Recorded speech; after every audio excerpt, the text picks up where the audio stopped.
Ukraine और रूस के बीच जारी युद्ध ने पूरी दुनिया के साथ साथ भारत को भी चिंता में डाल दिया है। वहां रह रहे भारतीयों के परिजन सरकार से आग्रह कर रहे हैं कि किसी न किसी तरीके से उनके परिजनों को वापस लाया जाए।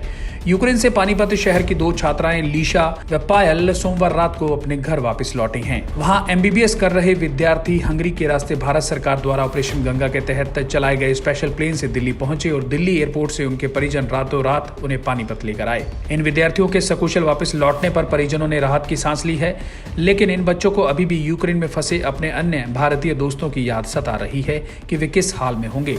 वहीं तहसील कैंप में छात्रा लीशा वर्मा ने बताया कि यूक्रेन में हालात बहुत खराब हैं और वहां की सरकार भारतीय छात्रों की मदद नहीं कर रही। यूक्रेन के लोगों का मानना है कि भारत सरकार रूस के फेवर में है और इसी वजह से वहां के लोग व आर्मी भारतीय छात्र छात्राओं की मदद नहीं कर रही। लीशा ने बताया कि वह अन्य विद्यार्थियों के साथ यूक्रेन के जकरपातिया शहर में फंसी हुई थी और वहां से भारतीय एम्बेसी द्वारा बसों में हंगरी बॉर्डर तक सभी बच्चों को लाया गया। एम्बेसी की बसों पर तिरंगा लगा हुआ था, इसलिए रास्ते में हंगरी बॉर्डर तक आने में उन्हें ज्यादा परेशानी नहीं हुई। लीशा ने बताया कि 18 सेक्टर में रहने वाली पायल भी यूक्रेन में एमबीबीएस के 3rd ईयर में उसके साथ पढ़ रही थी।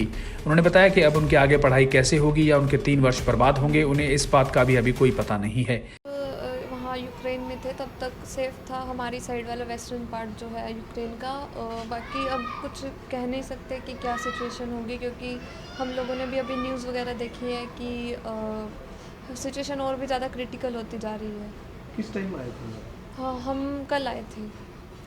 आपने क्या कुछ ऐसा नज़ारा देखा वहाँ? हमारा यही था कि लोग बहुत ज़्यादा डरे हुए हैं, स्पेशली इंडियन स्टूडेंट्स और उनके पेरेंट्स जो है यहाँ इंडिया में, वो लोग डरे हुए हैं।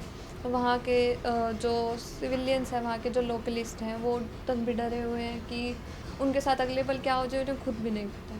बाकी स्टूडेंट्स को जितनी जल्दी हो सके उतनी जल्दी निकाला जाए, क्योंकि हर एक लाइफ इम्पोर्टेंट है, चाहे उसमें इंडियंस है चाहे उसमें कोई भी है, तो जितनी जल्दी हो सके उतना अच्छा है। आप क्या करते थे? हम वहाँ पे पढ़ते थे, एमबीबीएस के स्टूडेंट हैं। अच्छा, हमने जो 3 साल लगाए हैं वहाँ पर युद्ध की वजह से हम उसे बिल्कुल ख़राब समझते हैं। क्या नाम है आपका? लीशा वर्मा।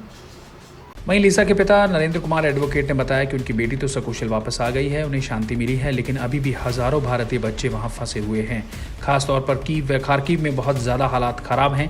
भारत सरकार को सभी बच्चों को जल्द वापस लाना चाहिए। सर, बच्ची आई है, थोड़ा संतुष्टि है, लेकिन पूरी संतुष्टि उस समय होगी जब हमारे जो सारे बच्चे हैं, जितने भी इंडिया के बच्चे हैं, वो सारे जब आएंगे तब पूरी तरह से मैं खुश होऊंगा, संतुष्ट होऊंगा। जब आपकी बेटी वहाँ थी तब आप कैसा महसूस कर रहे थे? सर, बड़ा मेंटली प्रेशर था सर उस समय दिमाग पे कि बच्चों को निकालना है, और अब जब बच्चे आ गए हैं तो अब और ज़्यादा बल्कि प्रेशर हो गया है, जिस हिसाब से वहाँ रशिया और यूक्रेन में क्राइसिस बढ़ रहे हैं। और अभी मेरे पास न्यूज़ आई है, एक हमारे हरदीप सर हैं वहाँ पर, जो बच्चों को एक कोऑर्डिनेटर है खार्किव में, उन्होंने रिपोर्ट दी है कि एक 4th ईयर का बच्चा जो है उसकी डेथ भी हुई है, कैजुअलिटी भी हुई है। सर, मैं तो ये कहूँगा कि शायद अगर 3 साल ये ख़राब भी हों तो अब सर सोचना पड़ेगा इस विषय में। बाकी अगर मोदी सरकार, बड़ा विश्वास है मुझे उन पर, मोदी सरकार पर, मुझे लगता है कि शायद वो इन 20,000 बच्चों के बारे में कुछ सोचेंगे, अच्छा डिसीजन लेंगे ताकि बच्चे ये पढ़ाई कर सकें। जी, आपकी बेटी को यहाँ लाने में प्रशासन ने कितना सहयोग दिया? सर, बड़ा सहयोग किया प्रशासन ने। MP साहब हमारे जो